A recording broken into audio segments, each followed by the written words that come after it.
Hi, I'm Dr. Chris Stevens, and this is the Psychology to Live By podcast.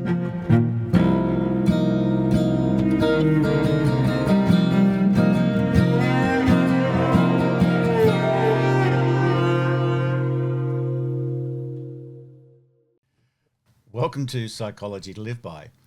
Joining me today on this roundtable are my excellent friends from Network Music. So I welcome Terry McBride, CEO, Chris Norwood, Head of Strategy, Karen Mix, Director of People Operations, and Colleen Novak, Artist Manager. The podcast we will discuss is called Loneliness and Modern Life, in which I had a wonderful conversation with Dr. Henry Venter. And Henry is a licensed clinical psychologist and professor of psychology. He's currently the program director of the Master of Arts Human Behavioural Psychology program and professor of psychology at National University. Dr. Venter's research focuses on the rising mental health issues among young adults, including the increasing rates of loneliness and the role that declining meaning and purpose has in undermining happiness and fulfillment in life. By current estimates, up to 25% of young people in the USA are suffering from loneliness, a lack of purpose and meaning, accompanied by a type of general resignation and withdrawal into a digitally mediated world. So my conversation with Henry focused on the nature of this loneliness, its causes and impacts, especially social media and excessive online life, and how modern life is creating the conditions for social disconnection, disengagement, and lowered well-being, especially for youth. Henry suggests what needs to be done, specifically that young people seek therapy, coaching, or mentoring to help them, and to do this proactively before they may become unwell. He also urges any type of exercise, playing sport, or just moving, engaging in activities outside the home. He also emphasises the importance of interacting with real people in real life situations, especially sharing common interests in clubs or shared pursuits. He's a voice of calm, reasoned optimism and practicality in the face of great need. So with that, welcome to my friends from Network Music. How are you all? Thumbs up. Thumbs up. Good. Obviously, this is a highly topical podcast and I think of personal relevance to you guys with kids. So jump in. Who wants to go first? I think Karen does. She's itching. All right, Karen. I don't know whether you have this expression, but we'd say Terry's dobbed you in. He's dobbed me in. Absolutely. You're dobbed. I'm here for it. Well, first off, I would say I really appreciated like the front and back of this episode. I think it was Winston Churchill said something along the lines of like, anybody can see what's wrong here, but what's to be done. So I really appreciated that it was like the recognition of like, we all know there's an issue here in this younger cohort, but what's to be done. So this resonated with me in all parts of my life, with my own kids, with my partner's kids, my friends' kids. But really, I think the thing that stuck with me was with work and the importance of connection. And I think it really needs to be top of mind for us in my world in HR in building our bullpen. And so like, how are we showing up for these people? Like, if we consider that a lot of these folks started their careers in a remote or hybrid situation, like just at the off, what that has created for them. And like you talk about the stats of depression and loneliness with this cohort, isolation and being less likely to thrive. I, funny enough, had been doing a bit of research on this topic when we were discussing internally about, what is the importance of maintaining a physical space in cities where we have like a large population. Like, is that still worthwhile in maintaining that space? And from my own research, it just mimicked what you talked about, Dr. Chris, with those stats. But how are we showing up as leaders in creating those inhuman connections for this cohort? Some of the research that I found was really interesting, that there's a higher percentage of that cohort prefer in-person connection over virtual connection. And I think it's something, that especially with this group, we could take for granted, is that we had those opportunities of working with each other. Like I could just go into Terry's office and ask him, I need an answer on this, or I'm thinking about this. And that like transfer of knowledge that we had that opportunity for, these folks don't have that.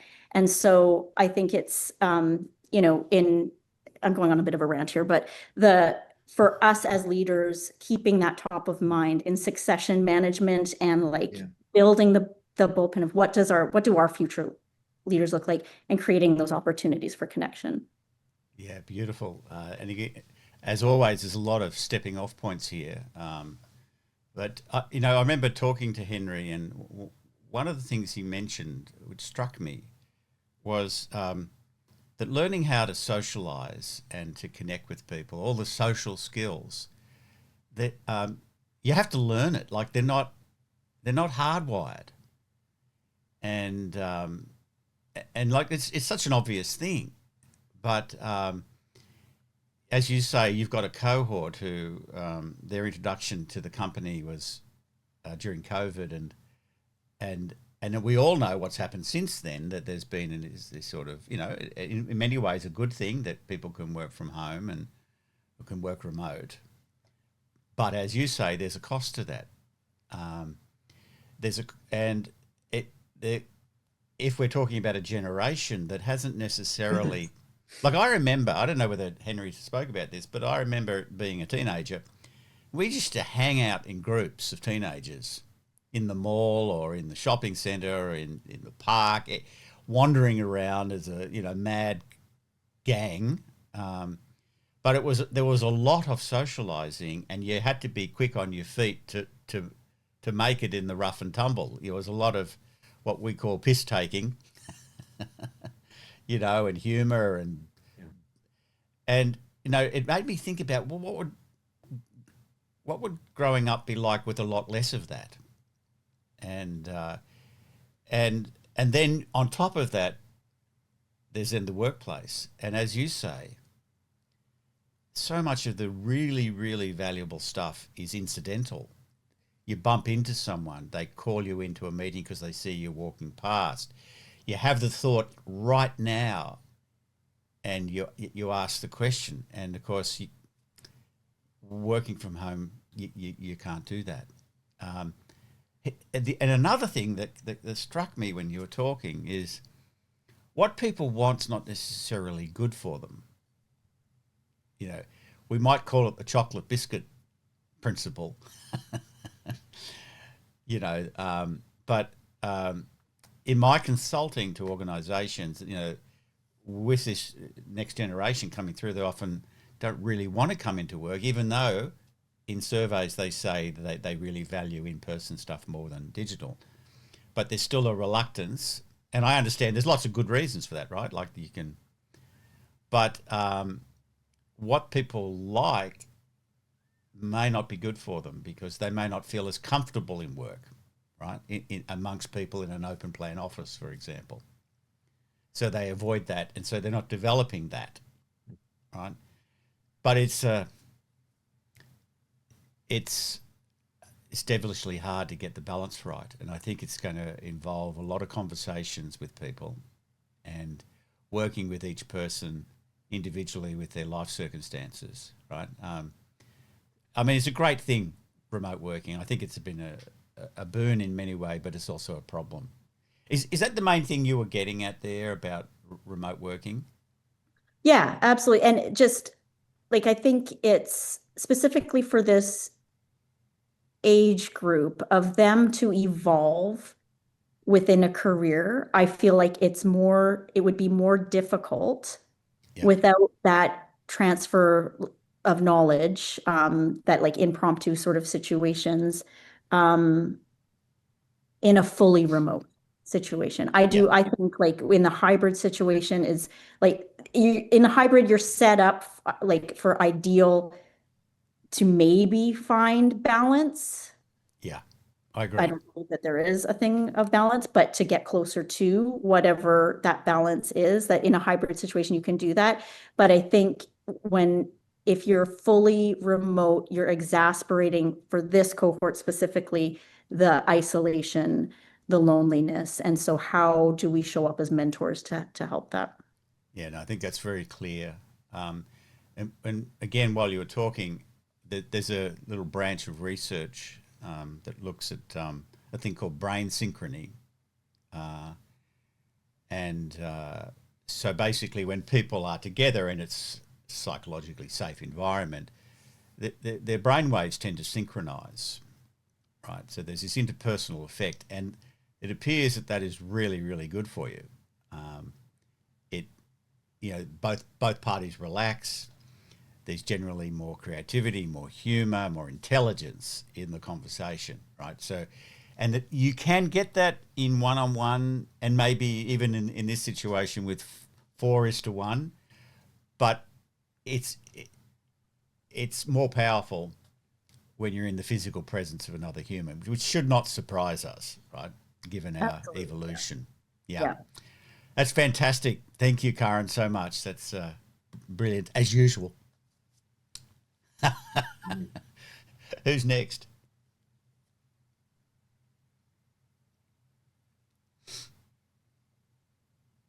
I can I go. mean, I can jump. Oh, yeah, go Oh, for it, Colleen. Go for it. okay. Um, no, I think that one of the hopeful parts of it, I hope that people are catching on to this, and I think that we are hearing more about it, Yeah. and we're talking more about it, and I think it's at every age as people get older. The social part of it is just as important as it is when you are a teen or you know in the workforce as well. So I think um yeah, there are lots of elements that impact it, but I think it's just we have to talk more about it, basically. Yeah. Well, I think you're right. And I mean, there is a larger conversation going on around the world. And as you probably are familiar with Jonathan Haidt's work, on the anxious generation, and clearly schools all around the world are, getting smartphones out of schools, like they're having the day basically free of those. In Australia, as you know, we're now implementing a ban on under 16-year-olds being on certain social media platforms. We'll see how that evolves, but all of these things are real positives, and there's definitely a much broader awareness and conversation around it. But there's there's a long way to go. And I think you're right to indicate it's not. Well, I was going to say we can't say it's not only the younger cohort. I don't want to say only in any kind of way that that minimises the problem we've got there. But at the other end of the spectrum, old farts like me and Terry, like as we, eventually retire and lose automatic sort of status via our roles, and I think there is emerging evidence that the older end of the population is also really struggling in ways they haven't in the past. And isn't that part of the blue zone, socialization and Can you say a bit more about the blue zone? I'm not sure what you mean. the longevity, what is making people live longer? And it's Yes. the people who have social connection. And totally, yes. No, you're absolutely right. So, I was reading something the other day about why elderly people often decline so quickly when they go into aged care. and it's frequently the removal, not only from a social network and going into a new one, it's losing all of the familiarity, for example, of the family home, and all of the routines and habits and stimuli, right? And it's a very poor substitute for all of that, the social connections and all of that repeated. See, that just would not happen in an ancient village, right? You're not sent out to a separate village where all the old people go, right? And you still have a role and a function, and it involves live conversations with real people. The conversation, I think, is very alive, though. I think it's encouraging. People are, belatedly, but we're getting onto it. I don't know whether the captains of industry, the heads of the multi-billionaires who run these platforms, really do give a shit, because they're making a mozza out of these phone, particularly phone addictions. And there's a certain president in the United States of America, of course, is not going to stand in their way. Let's put it that way. Yeah. Chris, were you, did Colleen elbow you out of the way just before? Never. So what kind of rang through my brain throughout this podcast was like the idea of how, I don't want to say ill-equipped our brains are for the modern world, but Yeah. you know what I mean? In some Yeah. ways, all of this technology is really helpful. Harkening back to the conversation with Karen a few minutes ago, this technology is helpful and can be really meaningful, impactful in some positive ways, but also in a lot of negative ways. And the negative ways, we just haven't really figured out a way to control or solve or protect from harm across that spectrum of things. And the I have a 8-year-old who is still largely blissfully technology free, right? Hasn't gotten into what is, I'm sure, coming, which is like, where's my own personal phone where I can talk to my friends, and we hear about the bullying that can come along with Mm. just that, like, always on, always connected kind of world. And it's concerning, especially given, all of these things that we're talking about. Mm. And the answer, it seems like, to overgeneralize or oversimplify, at least the way that you all were talking about it in the podcast as well, is like, go back to doing the things that we used to do before that technology happened, right? Interact in real life with people in a face-to-face way, and have that be a primary meaningful way of building your social tank, building your social battery. Participate in team sports, right? And work towards common goals and build some resilience that way with people in real life, not in a sort of digital first landscape. So Yeah. it was just an interesting, like, okay, well, what are the solves for, like, all of this, the hardships that can come along with technology? It's like, well, let's take some time away from the technology for a while is a starting point that can help. Yeah, so good, Chris. And, I was thinking about there is a highly addictive quality to social media, and it's like it's directly analogous to the problems that we have in the modern world with sugar, salt, and fat. Yeah. Right. By evolution, we were designed to wolf that down as quickly as possible if it were available. Because we evolved in circumstances where we were probably most of the time pretty hungry. Yeah. and struggling for sufficient nutrition. And in exactly the same way, we evolved to be hyper socially aware and dependent. And it was existential. Mm-hmm. Like, it wasn't trivial. It was like, if you didn't belong to the tribe, you were screwed, because they wouldn't need to kill you. They could just cast you out, and the apex predators would do the rest. Probably not even the apex predators, the second tier predators, right?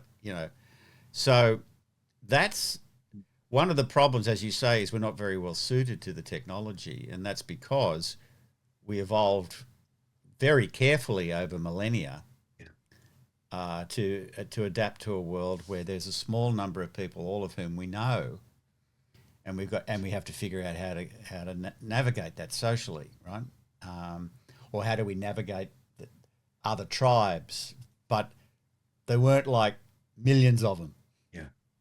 And so, how are people coping? Well, I know that I was talking to someone the other day, and their strategy is they've just taken themselves off social media. Now, that's not going to work for everyone, of course, but that's just sort of like taking the chocolate biscuits out of the cupboard, right?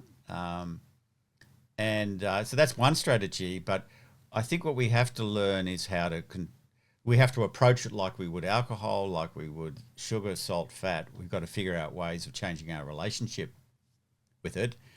And so one of the fixes is spend more time with actual people, get out of the house, as Henry says, be more physically active. But I do think we need to, like I've been noticing. I just had 6 or 7 weeks off, glorious. But what did I find myself doing? Doom scrolling on ice videos on Instagram. Mm-hmm.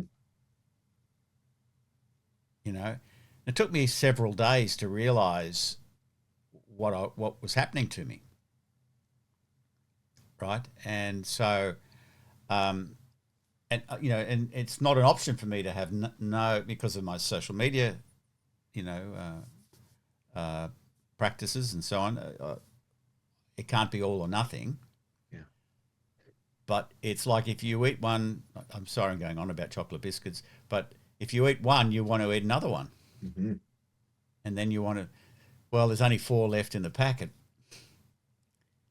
And before you know it, you're a half hour into the scrolling on the social media. So as Colin said, the conversation's happening, and we've got to develop, I think we've got to attack it from many angles. We have to attack it from a regulatory point of view. We have to attack it from a parenting perspective, like you're saying, with, how do we educate our kids, graduate their exposure, put restrictions. We also then have to equip people at an individual level. How do you not get consumed?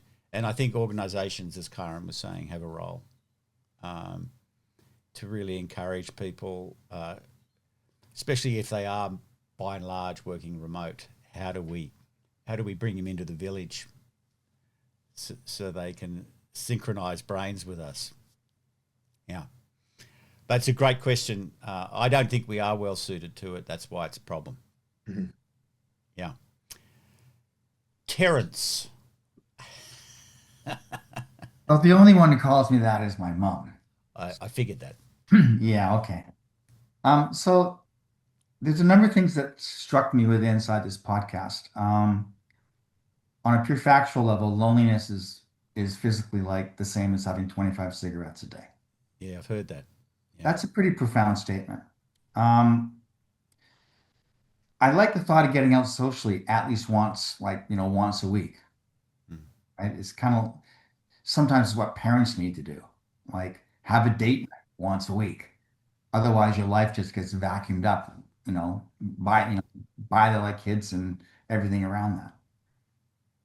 But the thing that I thought was so point on and more on point than what I think he realizes, especially with the advancement of iterative AI, is vocational jobs, like jobs that are not white collar jobs, are really the future.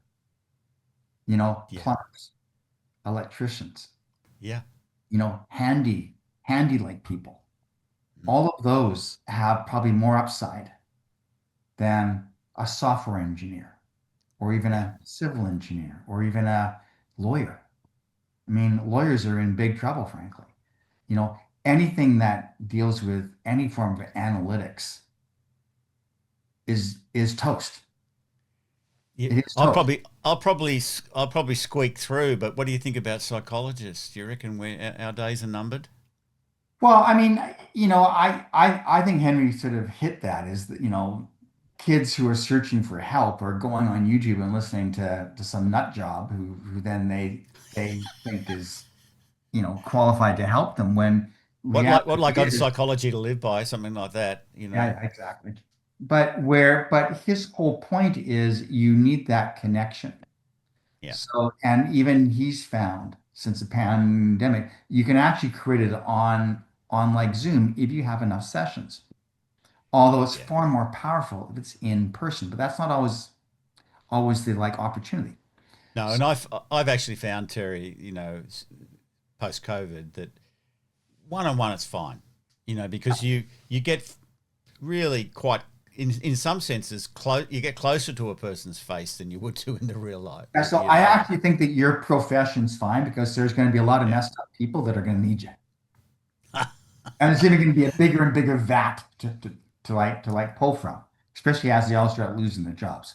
Yes, but I am very interested in what you're saying about kind of more hands-on jobs, trades, Yeah. practical things. I mean, this is part of a larger conversation, and it may involve things like universal basic income and things like this as Yeah, but I just jobs are whittled out. but what was really interesting is if you have that type of vocational job, you're touching people every single day That's true. because it's hands-on. It's Yeah, content. I Where know. I know. where if you're a coder or an engineer, you don't necessarily have to interact with anybody. That's right. A friend asked me to do a favour for them yesterday. They were they had these things that were being picked up by a delivery guy, and they were interstate. And so, waiting there for this guy to come, and he was just an average Australian bloke, and he pulls up. Well, he was in for a big chat, and he was asking about, you know, my town and how much does real estate cost here and what are they doing with this, and it was just obvious. It was a very pleasant exchange, and he probably does that 3 or 4 times a day on his deliveries, right? So he's getting all of that social contact. Yeah. Yeah. I know talking to Henry, he does a lot of vocational work with young people, Yeah. and it's partly also to do with this lack of, well, a couple of things I think. One is a lack of confidence in engaging in the real world, Mhm. and I think also uh, just uh, sort of this lack of drive. I think the term for it is acedia. It's just kind of listlessness, being listless, Yeah, and, and and I think that harkens back to something that Karen said is that, her like generation, they were in the office pre-pandemic, had yeah, that interaction, saw, you know, had random interaction with mentors all over the place. yes, yeah. I mean, there's another dimension to this, I think, which is probably not so much about social media. And I either spoke to Henry about this before the podcast or during, I can't remember which, but we were talking about just the problems that the young people have in my country, and I presume yours and in the United States, is just feeling excluded from the economic system. Like can't afford housing. There's a kind of sense of hopelessness. Yeah. Um, so I think there's a few things that are combined here. It's not only the social media issue, Oh no, but it's there's things there, and you did actually cover it. It's that sense of okay, anxiety, and they're living in the future. yeah, yeah, and it looks too overwhelming. But as Yeah. we know, success in life is a momentum phenomenon. You start somewhere and you get feedback, and then you go again and you get more feedback, and over a long period of time, there's a thing called the theory of marginal gains. It's like compound interest. Over time, you can be astonished about what you've achieved. But if you try to anticipate that in advance, it's very forbidding. It's very scary. And I think that's another dimension of this sort of lack of confidence to have a crack. And it's actually easier to spend time online. Yeah. So it was a fascinating conversation, I think. I really liked Henry too because, like he's just, in my view, he's just like an ordinary psychologist, like he sees a problem, he's very practical, and he's not flash, he's not out for himself. You can just get the sense that he really sees a problem, he researches it, he looks to help people. So all strength to him. There ought to be more Henrys in the world. We're going to need a lot of Henrys. Yeah. All right, my friends. Well, as always, you may learn things from these podcasts, but I always learn things from these discussions. So once again, thank you for that. And I can't remember what our next conversation is going to be, but it'll be something. And I think it'll be helpful for us and hopefully helpful for our listeners. So take care, and I'll catch you soon. Thank you. Thank you. Thanks. Bye-bye. Bye. You've been listening to the Psychology to Live By podcast. If you like the podcast and want to know more, my website is www.drchris.life. There you'll find links to my various social media posts, a newsletter, and lots more. And share the podcast with people you like so they can like it too. And a little more cello and guitar from the wonderful duo Desire and Date.